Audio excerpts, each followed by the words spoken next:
Between these banks. ఓహో, మరి మనకి లైవ్ లో డబ్బులు క్రెడిట్ అయినట్టు ఎట్లా చూపించేది? మరి నీ లెడ్జర్ అప్డేట్ అవుతుంది కదా. లెడ్జర్ అప్డేట్ అవుతుంది కానీ బ్యాంక్ లో యాక్చువల్ గా కట్ అవ్వదు అంటావు. I'm just trying to cut understand. అవుతుంది. సో నీ అకౌంట్లో డెబిట్ అవుతుంది, వాడి అకౌంట్లో క్రెడిట్ అవుతుంది. ఇప్పుడు నేను రామచంద్ర అది కాదు డబ్బులు మరి. పంపానుకో, మరి నా end account of లో the day ఏం జరుగుతుంది? మనం end of the ఒక day ఇప్పుడు ఈ ఎగ్జాంపుల్ మనీ మాట్లాడదాం. మారాలి కదా. సో మనం ఒక ఎగ్జాంపుల్ లో వెళ్దాం రా. లెట్స్ సే నా దగ్గర ఒక కెనరా బ్యాంక్ లో మనీ ఉన్నాయి, ఇంకో ఎస్బీఐ బ్యాంక్ లోకి నేను మనీ పంపించాలి. నేను ఫోన్ పే వాడుతున్నా, ఫోన్ పే వాడి బ్యాక్ ఎండ్ లో ఐసిఐసిఐ వాడిది పీసీపీ వాడుతున్నాను అనుకుందాం. టోటల్ని PSP ఇప్పుడు నేను కెనరా బ్యాంక్ నుంచి phone pay mobile number connect చేసుకుని ఐసిఐసిఐ పీసీపీ ద్వారా నేను పంపిస్తున్నా. సో టెల్మీనో ఈ ఐసిఐసిఐ వాడి అకౌంట్, ఈ బ్యాంక్ ఏదైతే ఉందో కెనరా బ్యాంక్ నుంచి మనీ ఐసిఐసిఐకి వెళ్తాయి అంటావు. నువ్వు ఎండ్ ఆఫ్ ది డే ఎవరికైతే పంపాలనుకుంటున్నావో వాడికే వెళ్తాయి, ఇంకెవ్వడు మధ్యలో హోల్డ్ చేయడు. దీస్ ఆర్ ఆల్ జస్ట్ నీకు అథెంటికేషన్ అండ్ ఆథరైజేషన్ చేయడానికి ఉన్న సర్వీస్ ప్రొవైడర్స్ వీళ్ళు. నీ డబ్బు నువ్వు ఎక్కడి నుంచి ఎక్కడికి పంపాలనుకుంటున్నావో ఆ ప్లేస్కే వెళ్తుంది.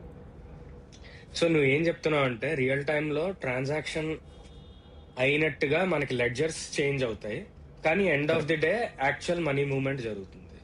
రైట్. ఇప్పుడు ఏంటి, కెనరా బ్యాంక్కి యాక్సిస్ బ్యాంక్ వాడు ఎండ్ ఆఫ్ ది డే ఇప్పుడు ఒక 2000 ట్రాన్సాక్షన్స్ జరిగినాయి అనుకుందాం. 2000 ట్రాన్సాక్షన్స్ నెట్ 10,000 ఓ చేశాడు అనుకో కెనరా బ్యాంక్కి, వాడు పంపిస్తాడు. ఆహా, okay, got it. What if system crashes in between the day? ఒక డేటాబేస్ ఫెయిల్ అయింది మధ్యలో ఒక రోజు. అన్ని రా. So end of the day it's software అందుకే ఇంజనీరింగ్ లెడ్జర్ అన్నమాట, రియల్ టైమ్ లో చేయకుండా. లెడ్జర్. ఓకే. అండ్ నువ్వు ఎన్పిసిఐ డస్ అ లాట్. అంటే ఇప్పుడు నేను చాలా సింప్లిఫైడ్గా ఇట్ జస్ట్ స్విచెస్ థింగ్స్ అని చెప్పా కదా. It has risk engine, it has validation engine, fail ఓవర్కి ఏం చేయాలి, it does everything. Okay, like proper distributed system, నీకు అన్నీ ఉన్నాయి. నాకు తెలిసి లైక్ ఎప్పుడన్నా కొన్ని పిఎస్పి సర్వర్స్ డౌన్ ఉంటాయి. సో నువ్వు ఇప్పుడు ఎప్పుడన్నా పేమెంట్ చేసినప్పుడు నీకు ఎస్బీఐ ఫెయిల్యూర్స్ అంటాడు. ఏంటి, ఆ బ్యాంక్ వాడి సర్వర్ ఏదైనా ఫెయిల్ ఉండటమే తప్ప UPI is reliable like 24/7. UPI అనేది ఒక ప్రోటోకాల్ మాత్రమే కదా. It is not API. Like they have It's any an API. Infrastructure. Oh, it's they an have API. Infrastructure. Yes. So Oh, they NPCI have their switch అని చెప్పా కదా. infrastructure is. Okay. Correct.